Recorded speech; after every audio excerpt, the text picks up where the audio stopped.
This move initiates the English opening, a flexible system that aims to control the center from the flank and often leads to complex strategic battles where pawn structure and piece maneuvering are key. Developing the knight to f6 is a flexible response to the English opening, allowing for various King's Indian or Queen's Indian setups and maintaining central tension. This move prepares to contest the center with d4, developing a piece and reinforcing a potential pawn push, aligning with common English opening strategies. This move establishes a solid pawn structure, preparing to develop the kingside pieces and often transposing into a Queen's Indian or Nimzo Indian defense after further moves. This move develops a knight to its natural square, supporting the central pawn push and preparing for kingside castling, while maintaining flexibility in white's pawn structure. This move immediately challenges white's central pawn majority and opens the position, transitioning into a Queen's Indian or Nimzo Indian setup depending on white's next response. This move establishes a classical pawn center, typical of many queen's pawn openings and aiming to control key squares and facilitate piece development. This developing move prepares to castle, reinforcing the center and allowing for the recapture of the d5 pawn should white choose to capture it. Developing the bishop to g5 pins black's knight to the queen, restricting its mobility and potentially creating future tactical opportunities if black doesn't address the pin. This move develops a pawn to challenge the bishop and potentially gain space, but it weakens the kingside pawn structure. This move continues the thematic idea of the English opening's Catalan setup, aiming to exchange white's light-squared bishop for black's knight after black plays g5, thereby weakening black's kingside pawn structure. Castling kingside is a standard prophylactic move in this variation of the Queen's Indian defense, securing the king and preparing to develop the rook to a more active square. This move prepares to exploit the open c-file and supports a potential queenside expansion with moves like b4. This move prepares to fianchetto the bishop to b7, aiming to contest white's central control and potentially create attacking pressure on the long diagonal. This move exchanges white's bishop for black's knight, creating doubled f-pawns for black, which weakens their kingside pawn structure and removes a key defender. This exchange simplifies the pawn structure and opens the g-file for white's rook, while black gains the bishop pair as compensation for the structural change. This pawn exchange opens the c-file for white's rook and prepares to challenge black's central pawn structure. This recapture completes the pawn structure in the center, creating an isolated d-pawn for white and opening lines for black's pieces to become more active. This move initiates a fianchetto of the king's bishop, aiming to control the long dark squared diagonal and potentially support a kingside pawn advance. Later, this move reinforces the d5 pawn, creating a solid pawn center and preparing to develop the queen's knight to d7, which is a typical setup in queen's pawn structures arising from the English opening. This move repositions the bishop to a more active diagonal, supporting the central pawn structure and preparing for potential pawn advances in the center or kingside. This move develops the bishop to an active square, preparing to contest the open c-file and potentially pressure white's queenside pawn structure. After white has committed to developing the bishop to g2, castling completes development and secures the king, preparing to connect the rooks and centralize them on open files or the 7th rank. This move prepares to activate the queen on the queenside, potentially supporting a future c5 pawn break and offering support to the e6 pawn. This move prepares to develop the queen's bishop, reinforcing the central pawn structure and opening up the diagonal for the bishop. This move develops the knight to a more active central square, preparing to potentially support a pawn advance or redeploy to a stronger attacking position. This knight maneuver reroutes the knight to the more active kingside square, potentially supporting a kingside attack or bolstering defense of the king.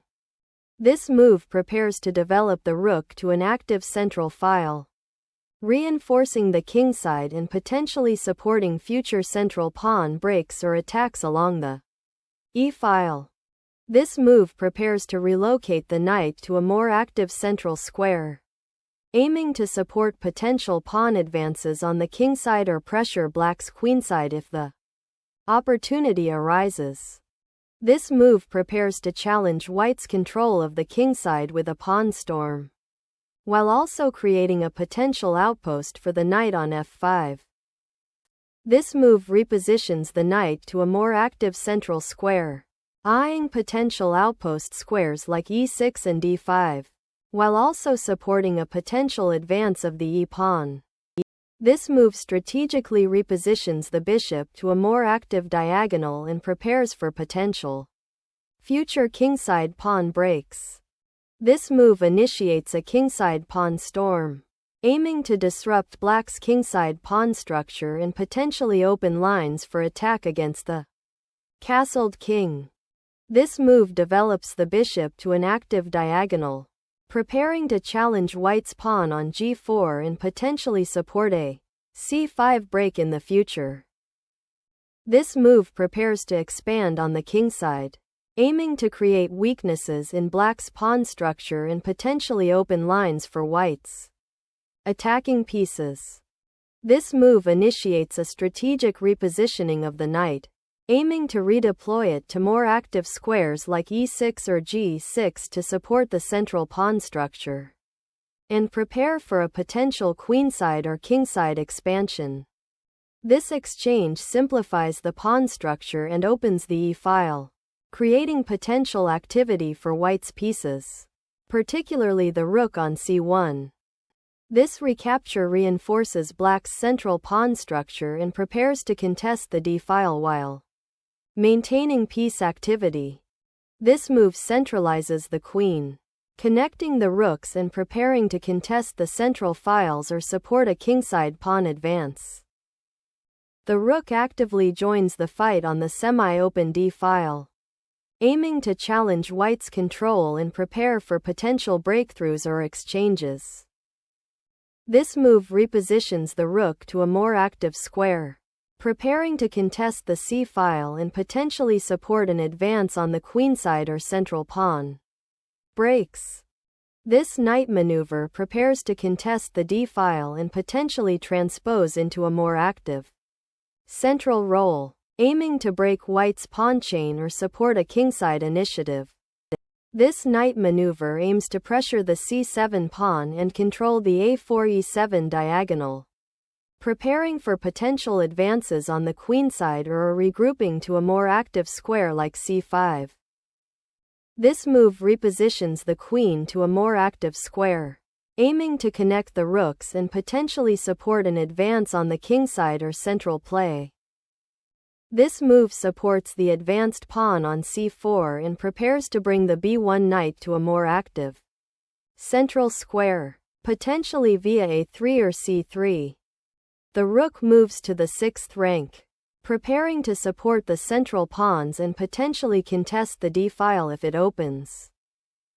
The knight repositions to c3, aiming to redeploy to d5 or e4 to control key central squares and support a potential kingside attack. This move repositions the rook to an active square, allowing it to support potential pawn advances on the kingside and control the d-file, while also preparing to challenge white's rook on the c-file. This move initiates a flank pawn break, aiming to create dynamic counterplay by challenging white's central control and potentially opening lines for the rooks on the queenside.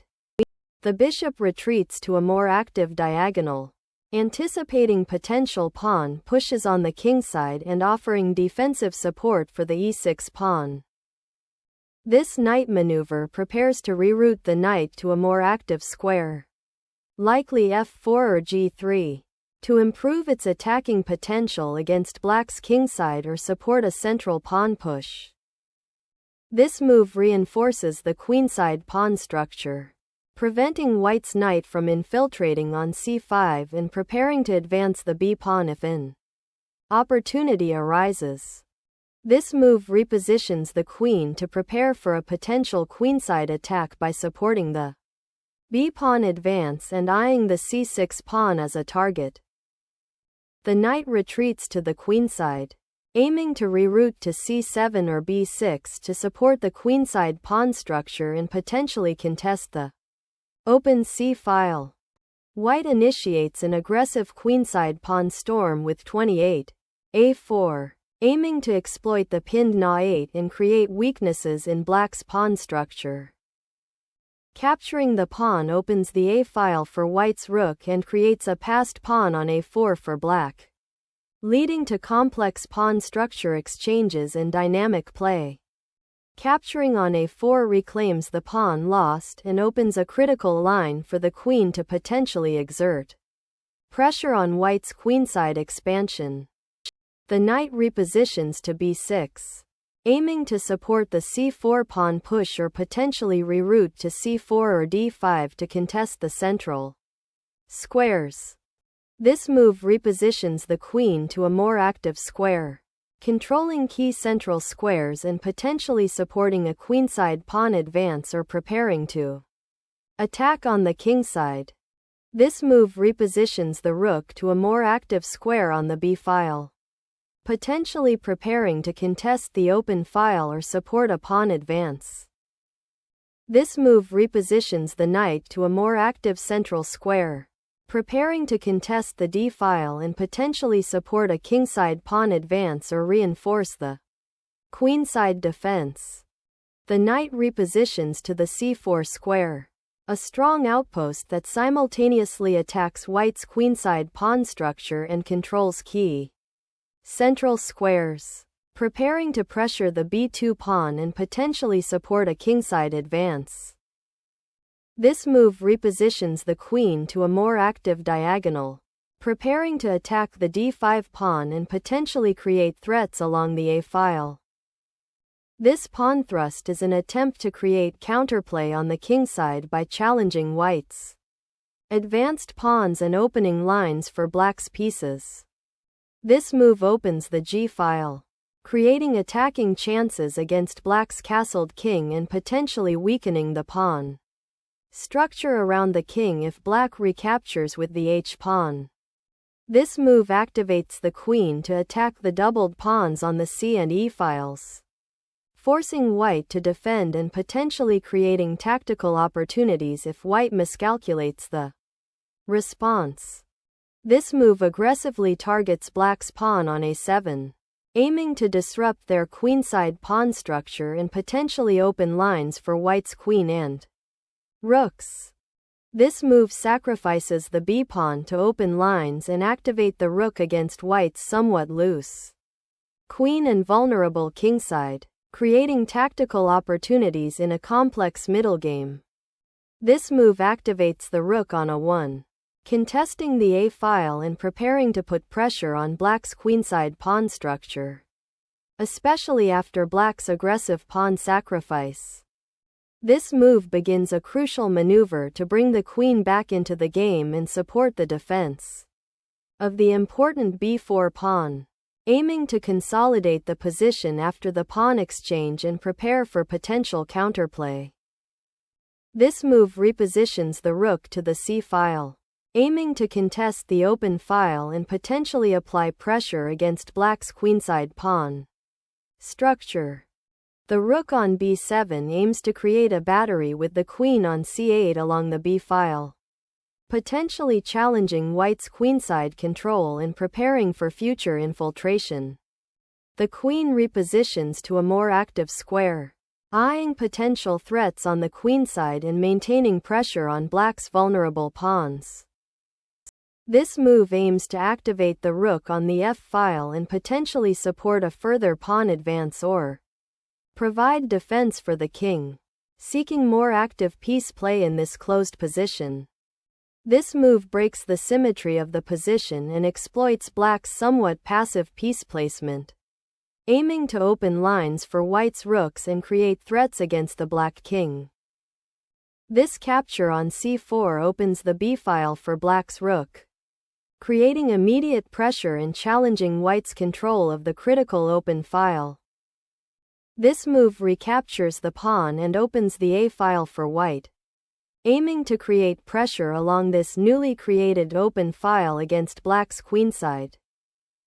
The queen repositions to f5, bringing pressure to the weakened pawn structure on the kingside and potentially setting up tactics involving the bishop on e6. nd3 repositions the knight to a more active central square, aiming to pressure black's queenside and potentially support a kingside attack. The bishop retreats to g7, reinforcing the kingside and preparing to support the central pawn push if white attempts to advance further. The move Ra7 brings the rook to an aggressive advanced post on the 7th rank, threatening to exploit the weakened light squares and potentially attack black's king or capture pawns on the queenside. The rook's move to f6 defends the pawn on f7, which was under threat from the attacking rook, and also prepares to potentially contest the open file or redeploy to a more active square. This move captures the rook on f7, which is undefended and on prize, winning material and simplifying the position to white's advantage. This recapture on f7 aims to disrupt white's pawn structure and potentially create a passed pawn for black if white recaptures with the queen, while also keeping options open to attack the g2 bishop. This move forcefully opens the center, creating dynamic possibilities for white's pieces and challenging black's defensive setup. The move b5 repositions the bishop to a more active diagonal, eyeing the central pawns and potentially supporting further pawn pushes or tactical operations on the kingside. This pawn move exploits black's misplaced knight on a8 and the resulting pressure on the queenside, aiming to open lines for white's rooks and potentially create a passed pawn. The move 44kg7 is a necessary defensive maneuver to connect the king with the rook on g7 and prepare for potential threats on the kingside, while also creating an escape square for the king should the center collapse. The bishop repositions to e4, eyeing the black king's shelter and preparing to support a potential pawn advance or control key squares in the center. This move initiates a dangerous discovered attack, threatening to win material and simultaneously check the king, forcing white to react defensively and potentially disrupting their coordination.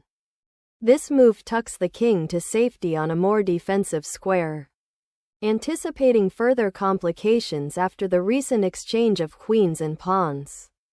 The move recaptures the pawn and repositions the bishop to a more active diagonal, directly challenging white's king and potentially creating counterplay on the kingside.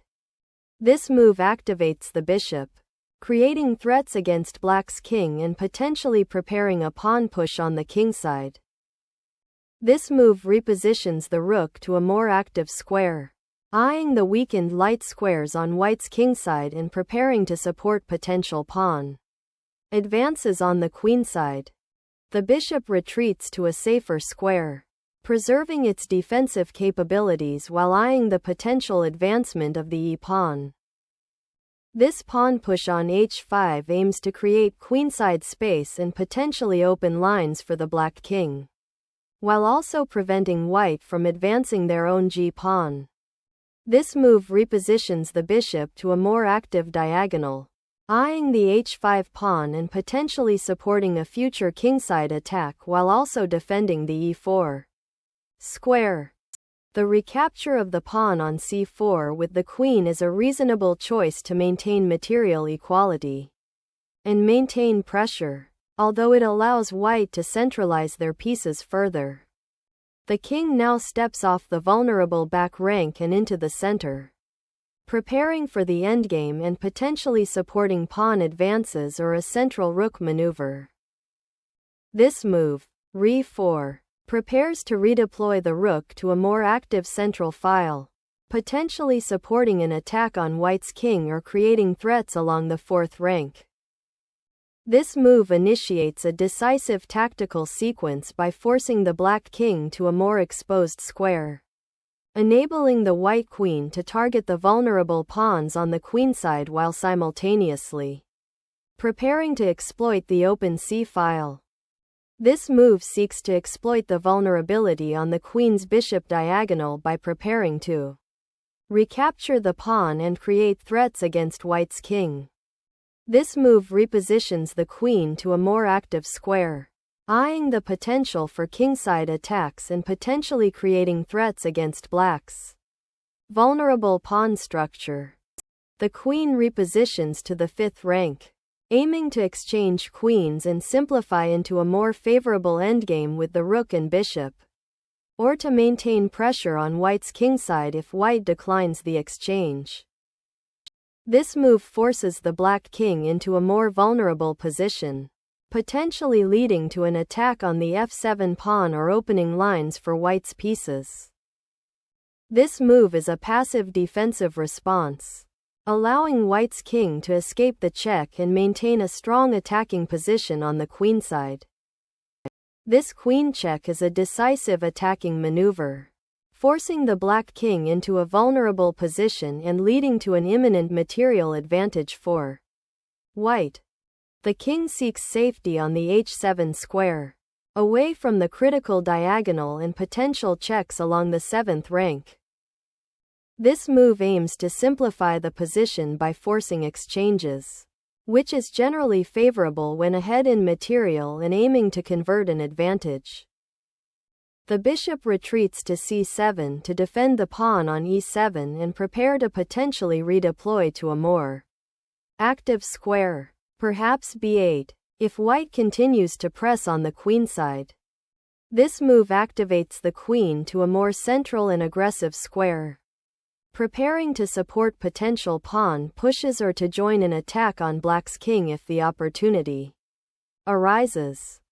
The move Re4 reactivates the rook, seeking to contest the open files and potentially create threats against white's king or material on the queenside.